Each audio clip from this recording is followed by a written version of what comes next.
పచ్చని చెట్లు ప్రగతికి మెట్లు. చెట్లను నువ్వు కాపాడితే చెట్లు నిన్ను కాపాడతాయి. ఒక చెట్టు ఒక జీవితం.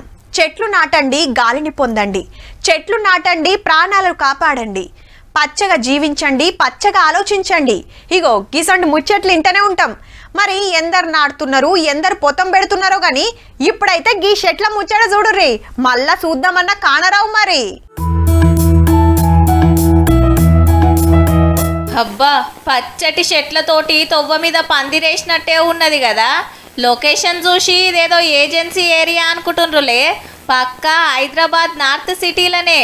అటు హైదరాబాద్ కరీంనగర్, ఇటు హైదరాబాద్ నాగ్పూర్ హైవే పక్కకున్న గీ చెట్లు ఇక కొన్నొద్దులు అయినాకో ఉండేవి. ఏంది గింత పెద్ద చెట్లు నరికేస్తారా అని గరమయ్యారు. 2 హైవేలను ఎడల్పు చేసే కార్యం పెట్టుకుంది సర్కారు. జీబీఎస్ నుంచి షామీర్పేట 18 కిలోమీటర్లు, ప్యారడైస్ నుంచి డైరీ ఫామ్ దాకా 5 కిలోమీటర్లు ఎలివేటెడ్ కారిడార్లు కడతారట. రోడ్డు ఎడల్పు చేస్తే బంగ్లాలు దుక్నాలే కాదు కదా, చెట్లు సుతా తీసేయాల్సిందే. అయితే గింత సకటి చెట్లు కొట్టేస్తే తక్లీఫ్ అవుతుందని ఈడికెంచి ఏర్లతో పాటు వీక్కపోయి ఏరే జాగల నాటుతారట. 2 హైవేల మీద తీరు చెట్లు మొత్తం 9,000 మీదనే ఉన్నాయట.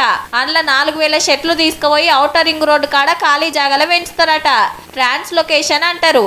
అంటే ఈడికెళ్ళి తీసేసి ఇంకో కడ నాటుడు అన్నట్టు. కానీ ఒక్కొక్క చెట్టు చూడుండ్రి ఎంత పెద్దగా ఉన్నదో. సర్కారే కాదు, చెట్లను కాయ చేసే పవేటోళ్ళు సుతా ట్రాన్స్లొకేషన్ చేయొచ్చునట సొంత ఖర్చులతోని. నార్త్ సిటీలో ట్రాఫిక్ ఏసీపీగా పనిచేస్తున్న శంకర్ రాజ్ సారు ట్రాఫిక్ అడ్డం వస్తుందని మునుపు సొంత పైసలతోని ఓ చెట్టును వీకిచ్చి ఏరే తాన నాటిచ్చిండు. అట్లాని ఎవల సకిన వాళ్ళు వీకేస్తామంటే కుదరదుల్లో. కుప్పగూలడం వల్ల కొద్దిమంది మీద పడి దానివల్ల ప్రమాదం జరిగే అవకాశం ఉంటుంది. కాబట్టి ముందు అటువంటి చెట్లను ఐడెంటిఫై చేసి ఆ జిహెచ్ఎంసీ వారికి, ఫారెస్ట్ డిపార్ట్మెంట్ వారికి ఆన్లైన్లో అప్లై చేయాలి. జిహెచ్ఎంసీ వాళ్ళు పర్మిషన్ ఇస్తే గప్పుడు పని మొదలు పెట్టాలి. ఏరే కాడ నాటి చేతులు దులుపుకుంటామంటే కుదరది. మళ్ళా ఏనుకునేదాకా 6 నెలలు అవిటి మంచి షెడ్యూల్ అరుచుకోవాలి. 5-6 మంత్స్ వరకు దాన్ని నీళ్లు పోస్తూ అట్లే పోషిస్తే అతని పచ్చని చిగుర్లు వస్తుంటాయి. ఇప్పటికే 7 కోట్లతోటి టెండర్లు పిలిచింది సర్కారు.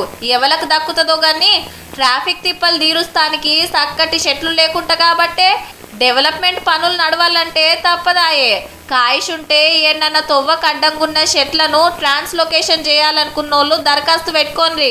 ఇక ఆఖర్ల సారు ఒక చక్కటి పాట పాడతాడు, ఈనుండ్రి. అవసరానికి నన్ను వాడుకుంటే అమ్మనయి మిమ్ము సాదుకుంటే, వృక్షాన్నిరా నేను వృక్షాన్నిరా, మానవాళికి ప్రాణ భిక్షాన్నిరా.